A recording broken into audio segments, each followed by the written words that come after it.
তেৰিকা মৰিয়েই থাকিলো নহয়।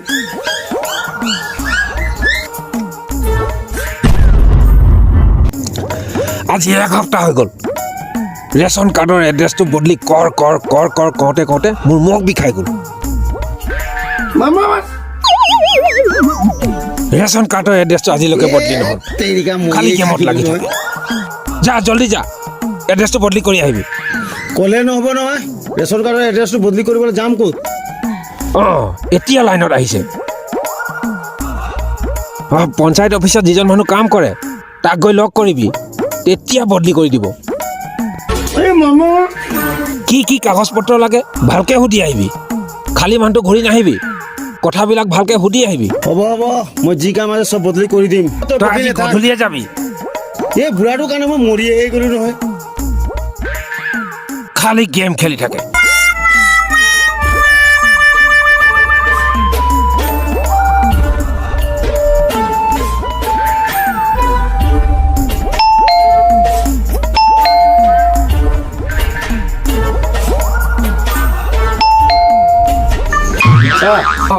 কচোন কাক বিচাৰিছ?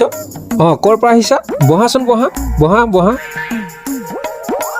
তোমাৰ নামটো কি ভাইটি? মোৰ নামটো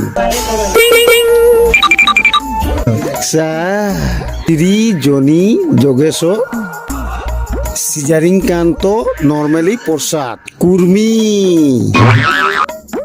ইমান দীঘল নাম কোনে ৰাখিলে? ইমান দীঘল নাম থলেতো ভুল হ'বই। মোৰ দেউতাই ৰাখিছে। মোৰ নামটো কাহিনী আছে। মইতো নাই দেখা নহয় মোক কেনেকা জনম। যেতিয়া মোৰ মাক চিভিলত চিজাৰিং কৰিবলৈ সোমালে, কিন্তু ভগৱানৰ আশীৰ্বাদত নৰ্মেলি জন্ম হ'ল। জুন মাহত জন্ম হোৱাৰ কাৰণে জনী যোগেশ্বৰ ৰাখিলে। চিজাৰিং কৰিবলৈ নিছিলে যে চিজাৰিং নহ'লে, সেইকাৰণে চিজাৰিং কান্ত।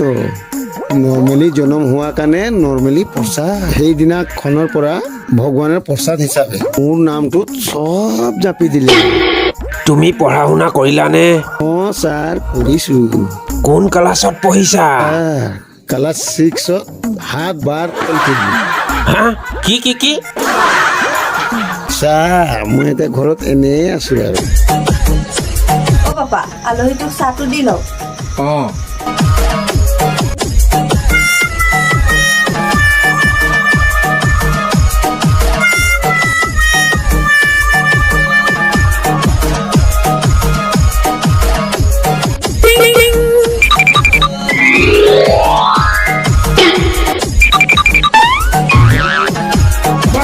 তোৰ এই ৰেচন কাৰ্ডৰ কাম এমাহ লাগি যাব। অলপ সোনকালে নহ'ব নি? নহ'ব সোনকালে। তই ইমান জবৰদস্তি কৰিলে নহ'ব না। নাই ছাৰ, বেংকৰ একাউণ্ট এটা খুলিব লাগিছিলে। তই বেংকত যা। ইয়াত মোৰ মাথাটো কেলে গৰম কৰিছ?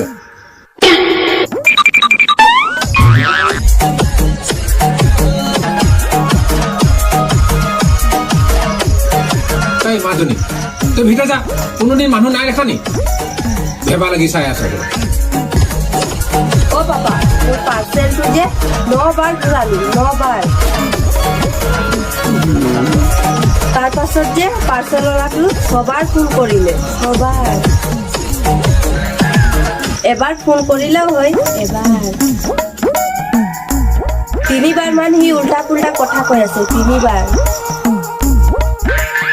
তাৰ পাছত যে পাপা গুচি গ'ল। যোৱাৰ আগত সি 19,457 টকা জমা কৰিবলৈ ক'লে। মই বেলেগ ফোন নম্বৰটো দিলে দেই।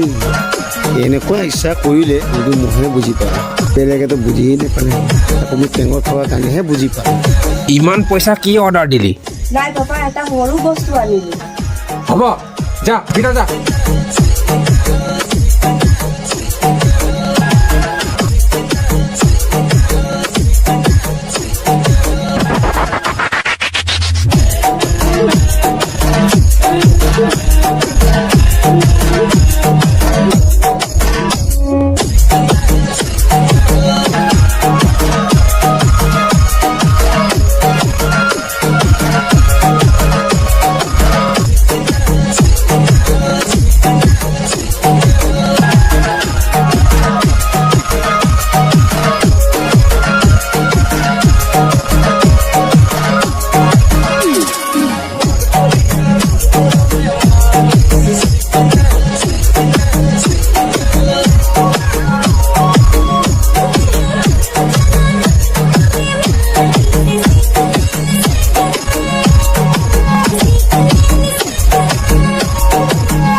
ছাৰ মোৰ ৰেচন কাৰ্ডৰ এড্ৰেছটো বনাবৰ কাৰণে আপোনাৰ ওচৰত আহিছিলোঁ ছাৰ টকা 1000 ধৰিলেও মোৰ কামটো অলপ সোনকালে কৰি দিব আপুনি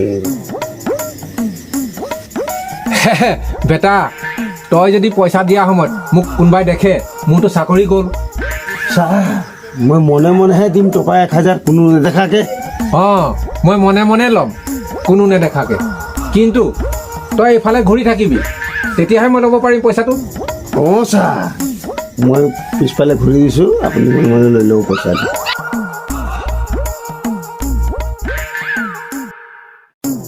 ছাৰ মোৰ বেগ পকেটত 1000 টকা আছে আপুনি নিজে উলিয়াই লওক মই একো নকওঁ আপুনি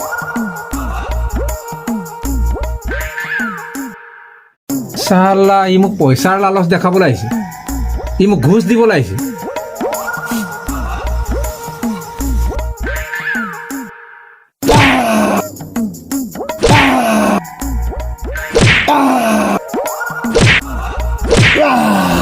মাৰক এনেকৈ মাৰা নাপাৰে চালা ই মোক পইচাৰ লালচ দেখাবলৈ আহিছে ঘোচ দিবলৈ আহিছে এই অফিচাৰক গম পোৱা নাই কৈছে না তই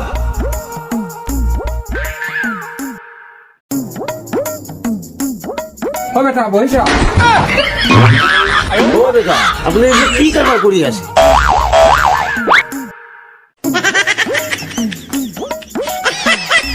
কি কৰিবি বেটা লৈ আহিলো আৰু চালা নম্বৰটো মোক দিলে আৰু দেউতাৰ লগত পলাই আহিলি দেউতা বৰ বেয়া দেখি কৰিলে